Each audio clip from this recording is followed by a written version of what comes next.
Hello everyone, myself Dr. Chandrasekhar Madala, Managing Director of MSR Education Consultants Private Limited. మన last 2 వీడియోస్లో వచ్చేసరికి MBBS pathway in India గురించి and NEET UG 2026 registration process డీటెయిల్గా explain చేసాం. ఈ రోజు video వచ్చేసరికి మనకి నీట్ కౌన్సిలింగ్ ప్రొసీజర్ గురించి మనం డీటెయిల్గా ఎక్స్ప్లెయిన్ చేస్తున్నాము. మనకి నీట్ కౌన్సిలింగ్ వచ్చేసరికి ఆల్ ఇండియా కోటా కౌన్సిలింగ్ ఉంటుంది. ఆల్ ఇండియా కోటా మనకి మెడికల్ కౌన్సిలింగ్ కమిటీ వాళ్ళు కండక్ట్ చేస్తారు.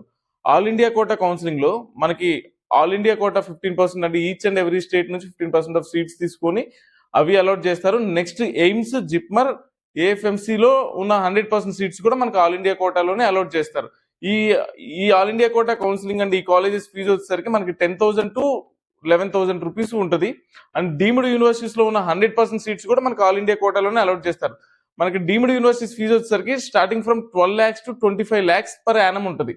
మనకు NEET all India quota counselling చూసుకున్నట్టయితే round 1, round 2, round 3 or mop-up round or stay vacancy round అని 4 rounds లో జరుగుతాయి. ఇందులో వచ్చేసరికి ఆఫ్టర్ నీట్ రిజల్ట్స్ వచ్చిన తర్వాత మనకి మెడికల్ కౌన్సిలింగ్ కమిటీ వాళ్ళ వెబ్సైట్ లో పబ్లిష్ చేస్తారు ఏది కౌన్సిలింగ్ డేట్స్ ఈచ్ అండ్ ఎవరి. ఒకసారి డేట్స్ పబ్లిష్ అయిపోయిన తర్వాత మనకి వెబ్ ఆప్షన్స్ రిలీజ్ చేస్తారు. ఫస్ట్ వెబ్ ఆప్షన్ వచ్చేసరికి మనకి రౌండ్ 1 ఉంటుంది. రౌండ్ 1 లో ఎవరైతే సీట్ అలాట్మెంట్ అవుతుందో వాళ్ళు రౌండ్ 2 కి అప్గ్రేడ్ అవ్వచ్చు. ఏది రౌండ్ 2 కి అప్గ్రేడ్ అయితే రౌండ్ 1 లో ఉన్న సీటు ఆటోమేటిక్ గా క్యాన్సిల్ అవుతుంది. రౌండ్ 1 లో ఎవరికైతే సీట్ రాలేదో వాళ్ళు రౌండ్ 2 లో పార్టిసిపేట్ చేయొచ్చు. అండ్ రౌండ్ 1 లో సీట్ వచ్చిన వాళ్ళు కూడా పార్టిసిపేట్ చేసి అప్గ్రేడ్ అవ్వచ్చు. ఎవరికైతే రౌండ్ 2 లో సీట్ అలాట్మెంట్ అవుతుందో వాళ్ళు రౌండ్ 3 లో పార్టిసిపేట్ చేయొచ్చు. కానీ రౌండ్ 2 లో ఉన్న ఏదైతే సెక్యూరిటీ డిపాజిట్ కడతారో అది క్యాన్సిల్ చేసుకొని రౌండ్ 3 లో అప్గ్రేడ్ అవ్వాలి. రౌండ్ 3 లో సీట్ అప్గ్రేడ్ అయినా round 4 or stay vacancy round కి అప్గ్రేడ్ అవడానికి ఛాన్స్ లేదు. ఈ స్టే వేకెన్సీ రౌండ్ అనేది ఏవైతే సీట్స్ మిగిలిపోయినాయో అవి అలాట్ చేయడానికి కండక్ట్ చేస్తారు. ఇది కౌన్సిలింగ్ ప్రొసీజర్ డీటెయిల్ ఉంటుంది. మన కౌన్సిలింగ్ ప్రొసీజర్ గురించి మీరు ఇన్ డీటెయిల్ గా తెలుసుకోవాలంటే మనం డిస్క్రిప్షన్ లో కౌన్సిలింగ్ ప్రొసీజర్ మ్యాప్ మొత్తము అటాచ్ చేస్తున్నాము, అది మీరు ఒకసారి చూడొచ్చు. కమింగ్ టు ఈ ఇండివిజువల్ స్టేట్స్, మన ఆంధ్రప్రదేశ్ స్టేట్ చూసుకున్నట్టయితే మన గవర్నమెంట్ కాలేజెస్ లో కూడా రీసెంట్ గా 3 categories డివైడ్ చేశారు. A category, B category, C category.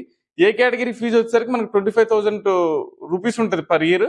And B category వచ్చేసరికి సెల్ఫ్ ఫైనాన్సింగ్ అని 12 lakhs పర్ ఇయర్ ఛార్జ్ చేస్తున్నారు. గవర్నమెంట్ ఫీ స్ట్రక్చర్ డిజైన్ చేసింది. అండ్ సి కేటగిరీ వరకు వచ్చేసరికి 20 lakhs. ఇవన్నీ కూడా గవర్నమెంట్ కాలేజ్ లో కూడా 3 categories డివైడ్ చేసి అండ్ ఇలా ఫీజెస్ ఇచ్చారు. అండ్ ప్రైవేట్ కాలేజెస్ వచ్చేసరికి ఏ కేటగిరీ 65,000 రూపీస్ ఉంది per year. And B category వాళ్ళకి వచ్చేసరికి 13 lakhs రూపీస్ పర్ ఇయర్ ఇచ్చారు. సి కేటగిరీ వచ్చేసరికి NRI quota 30 lakhs per annum మనకి ఫీజు ఉంది.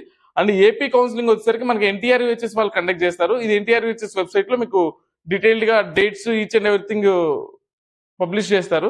సో ఎన్టీఆర్ యూనివర్సిటీ వెబ్సైట్ కూడా అంతే. వన్స్ నీట్ రిజల్ట్స్ వచ్చిన తర్వాత కౌన్సిలింగ్ డేట్స్ వచ్చిన తర్వాత కౌన్సిలింగ్ మనం ఆప్ట్ చేసుకున్న తర్వాత round 2, round 1, round 3 stray vacancy same ఇదే ప్యాటర్న్ లో జరుగుతాయి. మనకి తెలంగాణ కౌన్సిలింగ్ వచ్చేసరికి కేఎన్ఆర్ యూహెచ్ఎస్ వాళ్ళు కండక్ట్ చేస్తారు.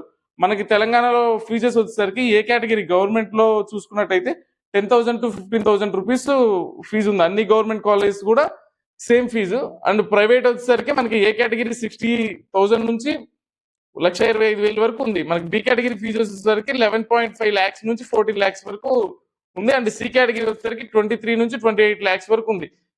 ఏ కౌన్సిలింగ్ మనం అప్లై చేయాలన్నా కూడా మనం ఈచ్ అండ్ ఎవరి ఇండివిజువల్ వెబ్సైట్, ఇప్పుడు మనం ఆల్ ఇండియా కోటా అప్లై చేయాలంటే ఎంసీసీ పోర్టల్ అప్లై